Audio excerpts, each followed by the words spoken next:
that was one of those moments like, okay, that's why we do this. It really, really hits home why we do this. I was not prepared for that. I was sitting there because, it's day 2. There's a lot of work to be done. You're kind of quite wired through these kind of events. And I sat there and it was dark. And I was really looking forward to hearing from the winners, don't get me wrong.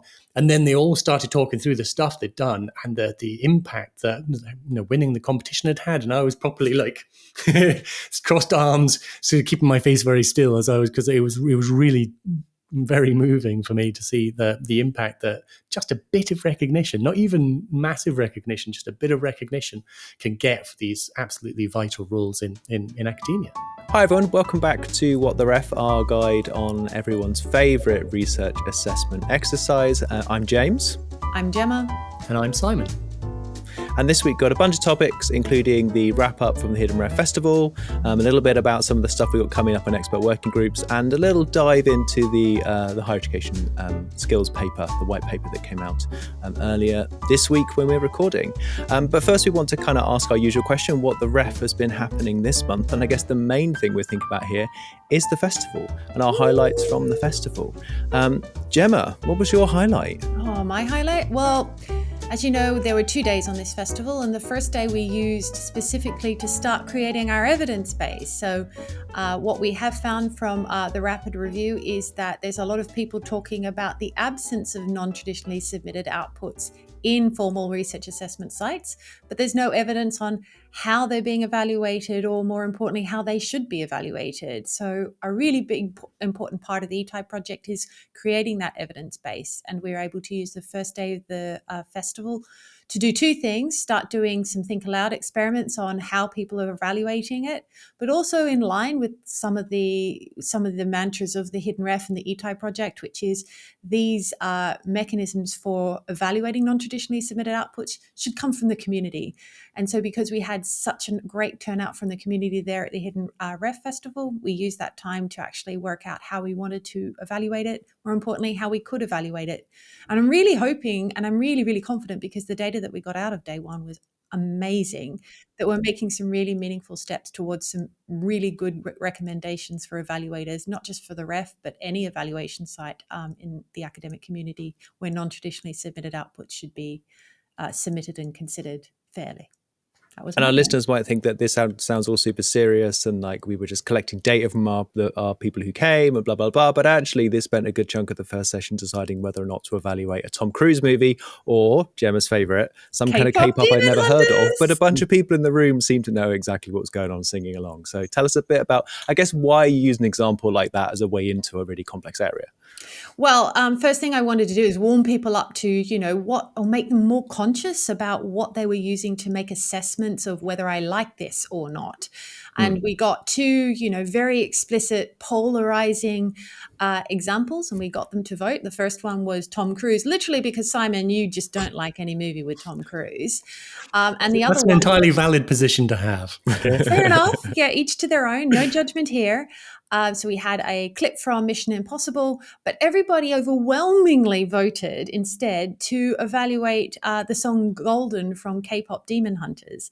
And can I just say that it elicited not some very interesting conversations and really passionate conversations, but also people were able to break that down into why they like this, what they didn't like about this, how, and also weigh those things up against each other to create an idea. And it was basically a warm-up exercise to start making ourselves conscious of what we're thinking and breaking those down and having the discussions, but a warm-up exercises for when we started doing the non-traditionally submitted outputs towards the end, second half of the day. But K-pop Demon Hunters, I'm never going to look at it the same way again. Maybe I wasn't necessarily conscious to all of the other things that people were taking into consideration, but I definitely am now. So yeah, it was very good. No, I'm not going to ask you to, but I guess a lot of our kind of attendees will probably never look at the Hidden Ref quite the same way again as well. So, but it seemed like they had a great day, and actually, as you said, like generate some really great evidence we can use to really think about what are the kind of preconceptions that people have when they go into sort of reviewing something, looking for the quality of something that's in an area that they're unfamiliar with, or just don't have those kind of, to use the phrase you framed in the session, heuristics around which they can. And I was doing the bunny ears then for those who are only listening to us, but like the heuristics around which which someone might actually assess something that is not something they're used to assessing. Yeah, so a heuristic is a little piece of information that you as a human being take into consideration whether to like something or not, or to make a decision. And humans, we take in like thousands all at one point in time, but we don't necessarily vocalize what they are. But when it comes to academic assessment or normal, traditionally submitted outputs, we actually know what we like and why we like them, but we don't necessarily voice them. And this is where the majority of metrics and ways in which the socialization that is necessary for people to make these judgments about traditionally submitted outputs comes from. What we're trying to do is make those heuristics more explicit so that we can apply them more fairly to non-traditionally submitted outputs. So they're little pieces of information. If that and the makes good news for our for people who may be interested in a workshop around hidden ref is that and the kind of work that we're doing is, of course, that we are packaging this stuff up into some kind of workshop that we can run in various regional kind of networks, things like that. And I guess the hope would be that we can continue to combine like heuristics and K-pop in our kind of introduction to how we do this stuff, right? Why not? Yeah, only if no you other start way. doing it. Yeah. There's no other way now. Yeah. Let Simon, me you just do always come this in. for our listeners. Yeah. Sorry. Stop us singing. Come on. The thing that I thought was so cool about that experiment that Gemma and Dola ran was that we worked out, didn't we? It was about a year's worth of research study compressed into about 2 hours. If you were to try and do that in serial, it takes so much longer. We generated a huge amount of data, which is going to be incredibly useful for putting the NTO assessment guidelines together. So I thought that was the most exciting thing. Yeah, and as the more that we are able to engage with people in workshops and run it again, the more we add to that evidence base, but simultaneously get people aware about how they're making decisions and start socializing these heuristics, so that when the recommendations come out, they're A, based on our community at the grassroots level, and B, they're no surprise. And so, it gives a lot of people more trust and confidence in evaluating non-traditionally submitted outputs. So yeah, we get to build the evidence base as we go along. It's very exciting. And can I just say, full round of applause for Ola for being able to put that together. She's an amazing researcher, and she definitely proved that with that amazing feat at the first day of the festival. It was great to see so many people get involved, not just in the K-pop, but also when we started giving out non-traditionally submitted outputs for people to evaluate. And also just by saying what was missing in those non-traditionally submitted outputs, give us an idea about perhaps how we can alter how submissions are tailored or in their portfolios for submission to ref. So we were able to highlight a lot of different problems that are quite easily addressed in the entire submission process of non-traditional submitted outputs for ref. So it was very exciting. But hats off to Ola, she's fantastic. And if you're wondering who Ola is, go back through the feed. You'll find a pod there about why we think she's amazing, and there's no K-pop. Simon, what do you find exciting? What were your highlights in the festival? So it's funny. The big thing for me was like perfectly encapsulated by Natalie Wallace's presentation. So Natalie also is on one of the previous podcasts, so please do go and watch her interview. But she's the person who's really driving work at the University of Liverpool with what they call diverse output types. And she said, she said this thing like, well, what we need to do to get this culture changed is we just need to pull our socks up and get on with it. And that just fed in perfectly to the way that I see the policy change happening in this area. I think a lot of people have been so overwhelmed by the scale of change that we're trying to get through, moving away from like research publications as the only metric of research success to this hugely diverse range of outputs with all of the issues that are related to trying to understand how to assess them. And because it's so overwhelming, they just kind of stop and they argue about what things should be called, or they get too much into the detail. And actually what we really need to do is just keep cranking that handle and keep trying to push change iteratively. So, I've always felt with the Hidden Ref, we didn't ever sort of set out, well, we're going to change research culture wholesale, repeal hundreds of years of entrenched positions in academia. All I wanted to do was just change things a bit, push things in the right direction, and then hopefully we could build on that. So pull your socks up. I was kind of like, there's a new strapline for Hidden Ref. It's not a good strapline. But that sentiment really hit home to me.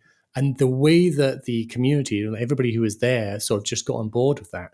We always hear that when you talk individually to universities, well, these changes are very difficult to get through. How could we possibly ever assess anything other than publications? People just got on with it. And do you know the big thing for me was? The big thing was I thought, maybe it's not actually that hard to assess NTOs. Now, I'd like, don't tell anybody, but it might be just as simple as it is to do publications. And I really got that feeling from the community. So that was the highlight for me. And when we got to the end of the 2 days as well, like I do remember that right at the end, we had a bit of a discussion in the final panel about, is it important to talk about what we call these things? And basically there was a resonant theme there as well, which was like, well, no, like, let's go back to the start and just go, well, let's just get on with it, right? Yes, we kind of need some definitions, but if we get stuck there, as you say, Simon, we get stuck. Gemma, go on, you were going to say something. Yeah, I was just saying two things. Firstly, Simon says we didn't go into this thinking that we could overrun, hundreds of years of academic socialization when it comes to evaluation. But the first step of doing that is literally pulling your socks up and getting on with it. Being able to voice that and just say, okay, let's do. And Natalie's talk went straight into, the heuristics talk and the exercise. And I thought it was perfect because everybody was like, yeah, you know what? We can do this. Let's go and do this. We're going to do this together. And we're going to start here. It was a very, very powerful feeling in the room where people really felt that what they're doing is not just participating in another research experiment about the ref or, another talk about the ref. They were like, actually, we want to change it. We're here because we want to change it. And we're going to start changing it right now. And it really fed into how people embrace the workshops and the think aloud experiments. And that fed really nicely into day 2, which saw my second favorite part of the festival, which is seeing the winners and the evaluators side by side and really appreciating each other. So, basically, at the festival, we had a lot of previous winners, but we also had previous evaluators. And seeing the people who had recognized the value of these NTOs next to the people that had been produced it was, really enlightening and really something that I really hope to bring forward as this community grows. Yeah, and alongside those kind of stories and the winners, we had some wonderful lightning talks as well, and you can see the list of those on our website. And if you're interested in finding out a bit more about those lightning talks, please do have a look at the YouTube feed. We've got that. We did have some visual problems with the feed, unfortunately, but the sound is great, so you can hear what everyone's saying. You can see the slides. It should all be fine. But yeah, I mean, my highlight was related to day 2 as well. I mean, hearing from the competition winners. I know it sounds pretty obvious because you spend a lot of time, evaluating them and then talking about them and, them doing various kind of work with us as a community. But just having that space for competition winners to sit down, get some slides out, tell us what's happened. And I think that's the thing. It's not just what they did, but it's what's happened. So we had Laura Henderson from Royal Brompton Hospital, for example, who I couldn't quite work out if there was a dry eye in the house at the end of that one, to be perfectly honest. Laura basically, in a very kind of sort of simple and matter-of-fact way, told us that, she was working a research support role. People valued her work. They submitted her to the competition as a hidden role. She got recognized for that role, and the hidden ref competition, were very impressed by the way in which she'd been supporting people working in hospital setting to get grants. What's happened since? Her team has grown, and she's now being asked and seconded to work at other hospitals to build up comparable units so they can also get funding for research. And it's just okay, that's a really clear impact from someone's role being recognized, and a bunch of people like us and the rest of the committee setting up a mechanism to do that. And that was amazing. That was one of those moments okay, that's why we do this. It really, really hits home why we do this. I was not prepared for that. I was sitting there because, it's day 2. There's a lot of work to be done. You're kind of quite wired through these kind of events. And I sat there and it was dark. And I was really looking forward to hearing from the winners, don't get me wrong. And then they all started talking through the stuff they'd done and the impact that winning the competition had. And I was properly crossed arms, sort of keeping my face very still because it was really very moving for me to see the impact that just a bit of recognition, not even massive recognition, just a bit of recognition can get for these absolutely vital roles in academia. Yeah, and I think the thing is, if you really, really buy into the idea that having excellent research drives future investment and future capacity, etc., then this is a really good example about how the definition of research excellence as we know it and utilize it really needs to be expanded to include these different ways of contributing to research. So, this is somebody who doesn't necessarily produce, research publications, gets competitive grant funding. They don't, follow the linear academic route. But, a little bit of recognition from the Hidden Ref competition has stimulated all of this research capacity growth, not because of necessarily, the Hidden Ref competition, but that way in which, our definition of excellence and how excellence can occur has expanded to include that definition of excellence and that type of output. And that has, contributed to building research capacity, increased impact and return on investment, not only for, taxpayers, but also for patients of those hospitals who are also taxpayers. That's why we do it, right, guys? This is why we do it. It is indeed. Totally agree. I think then that's time to move on to our next item, because one of the things that also happened during the festival is we spent some time working with our community to understand what might turn into what we're currently calling expert working groups around different forms of output. And there was a really lovely activity you ran on the second day, Simon, which people did some stuff again. And again, you never know with these things. People might sit there grumpily going like, no, I'm not doing that. I don't want to help you guys. But people seem really engaged, right? And we've got loads of data coming out of that. So could you give us some initial insights into what's happening and what you think might be happening next with those working groups? Yeah, absolutely. So I mean, the thing that we're trying to do here is to put together groups of experts who can be the people that will provide information about different NTOs. So we always hear that the assessment's difficult because we don't know what good software looks like or what a good performance looks like or whatever. So we want to have groups of these people who can help work with universities and also with the ref, and also on the NTO assessment guidelines that we're putting together. And that feeds into the work that we were talking about earlier on. So what we did is we set up all of the different NTOs around the room, people grouped around them, and they sort of, they gave us ideas. They could either nominate themselves as an expert, they could nominate other people, and we'll get in touch with them. And they also nominated organizations. And I was really worried that people would maybe just congregate around the 2 or 3 ones that you sort of here talked about. But actually we picked up nominations for every single NTO type, and we picked up enough to put an expert group together for each one. I think it was 120 suggestions overall of people and organizations. So the next stage is we're going through those, where we're kind of trying to boil them down into groups. We're making a formal invitation. And then the groups will come together, and at the start of next year, we'll start organizing meetings, which will be online meetings between these groups, just to get them situated, get them settled into what we're asking them to do, get them to work on how they want to do that. And then they'll start. The first thing we'll be working on the NTO assessment guidelines. We'll probably ramp up. We're not going to do all. I think there are 12 NTO categories. We're not going to do all 12 at once. We're going to do them in tranches. So that each, we can make mistakes maybe in the first ones, and then the later groups can learn from those.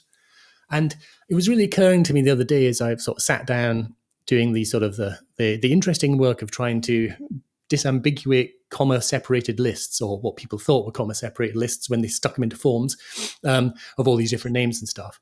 And I thought we should put these up on the website, and we should treat them like the ref panels. So they're just going to be basically panels of experts in NTOs. We can put everybody up on the website so that they get the sort of recognition for the work they're doing, because ultimately, a lot of this is going to be unpaid. It's volunteering. And but it also means that we can show that it's actually, again, it's relatively straightforward to start putting these expert groups together, get them working on things, and we'll start putting their outputs out there, and obviously sharing that with the community. And all of this ties into what's happening next year, which is the next Hidden Ref competition. So we'll have exciting, very, very exciting that it is. Yeah.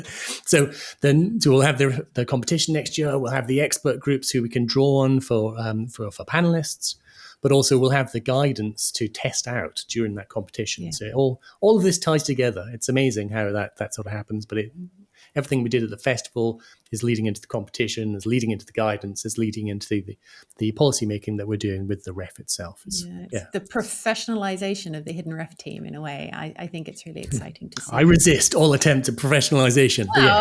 We don't need to act professional. We just need to be seen as professional. It's, two different things. We're running a podcast called What the Ref, for goodness sake. So I think we're very successfully boundary writing here. So yeah. How did one you thing I did it? notice, I was going to say, one thing I noticed when walking around the room was just like that thing about recommendations was great. So like loads of people seem to be having recommendations for other people we should talk to. And I think it made me reflect on the kind of the mechanisms around something like a festival whereby, of course, not everyone can come. And we have wonderful supporters, many of whom send representatives as well. But that was really great, actually, that we could get so many rich kind of sets of ideas about these are people in my field you should go talk to. Because that really kind of expands the network in which we can develop these guidelines and then, as you say, test them for next time out. I'm really looking forward to the competition, especially so in the past it's been run as as just the way of spotlighting these people who are important, but this time we're really going to be running it as a trial for what will happen in the next ref. So who knows what's going to happen, but it's going to be deeply exciting and bigger. When is the Hidden Ref competition next year again? Will it be taking part in autumn next year? That's when the competition is. I can't remember when we're opening. I think it's March is when we're opening submissions. But we'll do a more detailed view on it, and possibly on the next podcast.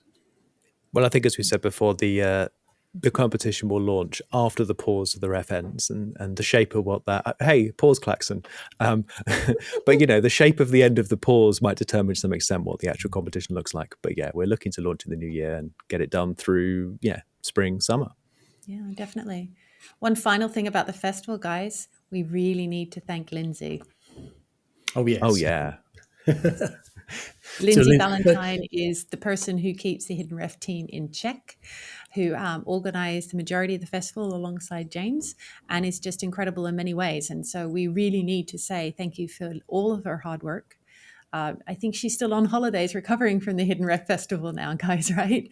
But she's amazing. Does she get a thank you? I mean, she swanned off to Florida for 2 weeks, following the competition. I'm not entirely sure she's getting enough thank yous out there, I reckon. No, she was. I don't know. I think that was a necessary part of the Hidden Ref Festival, is literally taking significant downtime after it's finished. That's evident of the amount of work and effort that she put into putting it together and all the logistics. Just thank you, Lindsay, for everything. We are such an incredibly valuable member of the team. We love you. And listener, if you're lucky, you might see Lindsay in a future podcast. We're going to move towards a rotating team at some point, and Lindsay might be there. So if you're lucky, yeah. Should we move on to our final item today then? Yeah, let's do it. So, I mean, really the big news in higher education more broadly in the UK this week is that the post-16 education and skills white paper came out. Those of you who listen to other podcasts in kind of around research and higher education will know that Wonky did a emergency podcast straight after it, and you might have seen as well that most of the main news kind of headlines focused on fees, as they tend to do in this space. But there was a surprising amount, I think, in there about research, and definitely a surprising amount in there about the ref. So I thought it'd be useful to cover it, and maybe we'll come back to these kind of in the future. So I think there were kind of like two main points, and then sort of we might talk about how they kind of join together. So the first one really is that the ref stays. The ref is there, and it's clear within the paper that they feel the ref is a mechanism for assessing guidance. There is something there about review of weightings, and again, we don't know what that's going to happen with the pause. And it seems that there might be a drift towards sort of whatever the ref becomes in the future, having a greater emphasis on economic impact, which is, as we all know, is a government priority here in the UK. And I guess that might mean that some of the other funding levers like HIFE are going to change and maybe emphasize the ways in which they can leverage that kind of economic impact. There's also later on, the phrase refable is in the white paper, you can control F and find refable, which I thought was quite funny. It is also in scare quotes because it is scary. But there is a concern in there as well, if you get down to that point, about the idea that the ref is kind of creating some sort of perverse incentives. That does seem to be in there. There's a line I'm going to read that says, ref created a quote, a one-size-fits-all model of research excellence, which I guess is quite interesting because that might set some people's alarm bells jangling, that will kind of assess quality differently dependent on which provider it might be or which subject area might be submitting that research. But I thought that was really interesting that kind of was there. But at the very least, sorry, go on. It ties into something that I keep hearing about, and it's coming from different parts of the sort of research landscape, from government, through the funders, through to senior people in universities. And there's this idea that we should be specializing more in universities. And the first time I sort of heard this as a concept, it was talking to somebody in finance, quite senior in finance in UKRI. And I was like, oh, maybe this is to do with reducing costs. So we're not spreading money so equally across universities to do different kinds of work. But I keep hearing it. And now here it is in this paper. As you were saying, James, I didn't expect there to be much of a ref focus on this paper at all. But there is a pause at the moment, and there's this great big vacuum of information. And so perhaps to put this in was a really good thing. It's sort of halfway through the 3-month pause that they dropped the post-16 paper. For me, for a post-16 skills paper to include research as part of, the strategy for the university is not unusual. What is unusual is the emphasis that was put on it as compared to previous reports. And I think that this is perhaps, because of the pause, they were like, well, we have to give the sector something. They, at the moment they might be preparing for there's no ref. So we need to indicate that there will be a ref, which is what they did do. But at the same time, I find there's a little bit of contradiction. They're like, yes, here they don't like a one-size-fits-all model. And, here at the head ref, we agree there is no such thing as a one-size-fits-all model when it comes to outputs. And you're like, okay, well, if it's just about submitted outputs and publication in journals, then, it needs to be broadened. So we're like, yes, a one-size-fits-all model does not work for those non-traditionally submitted outputs. But on the other hand, there's this revert to language about excellence and assessing of excellence. And you get the idea that perhaps excellence is both narrowly defined, but at the same time, they're decrying a one-size-fits-all model. So you're just wondering what that means for things like PCE, and also for, encouraging universities to put something forward that is not necessarily commensurate with an academic socialized idea about what excellence is. And excellence is a journal in Cell, an article in Cell, an article in Nature or Science.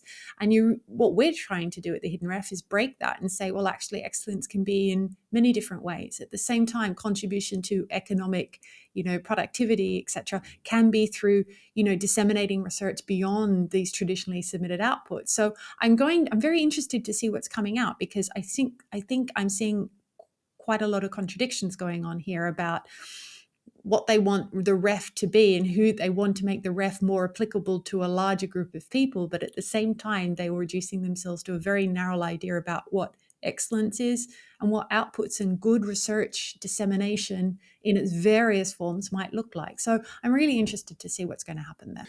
Yeah, I mean, the other thing I'd say is that you say that, but actually there is a really clear line at one point saying that, the ref must be more than about just the assessment of publications. And that probably is about PCE, it probably is about impact. It's probably a statement that's going to be couched in a context of the change in those weightings. So people will go, well, we still care about this even though we changed the weighting. So, and I suspect it's not about sort of dots, NTOs, whatever we're going to call them, right?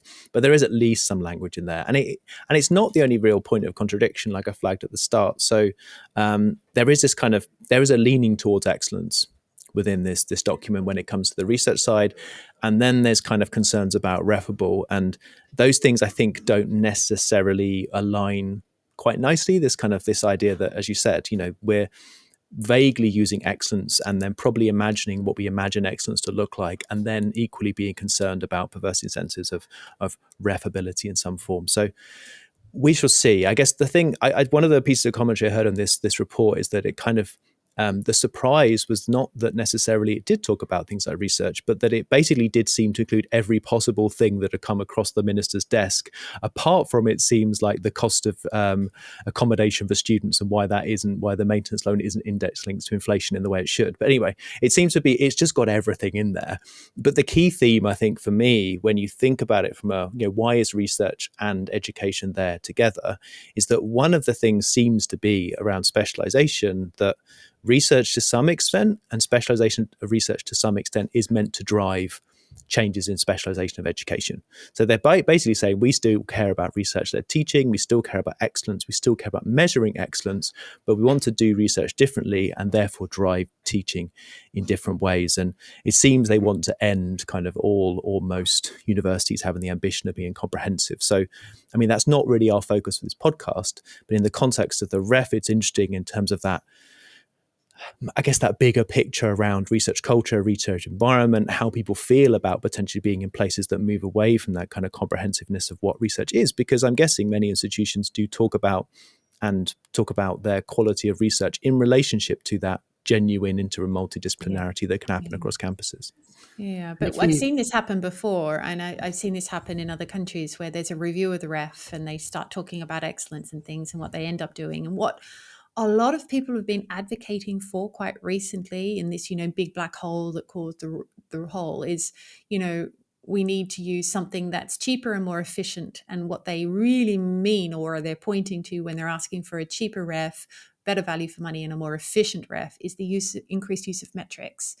And, there's been a lot of stuff in the last 5-10 years around, the irresponsible use of metrics and any pivot towards a metrics-driven output assessment or a metrics-driven, assessment, framework would disadvantage NTOs immensely. They're not indexed the same way that, traditional outputs are indexed. And so I'm just wondering whether a drive towards efficiency is perhaps silencing those things that are important. As we saw from the Hidden Ref Festival, there are, successful hidden roles and hidden outputs that are not valued, and yet when they are valued, they go on to create that economic viability.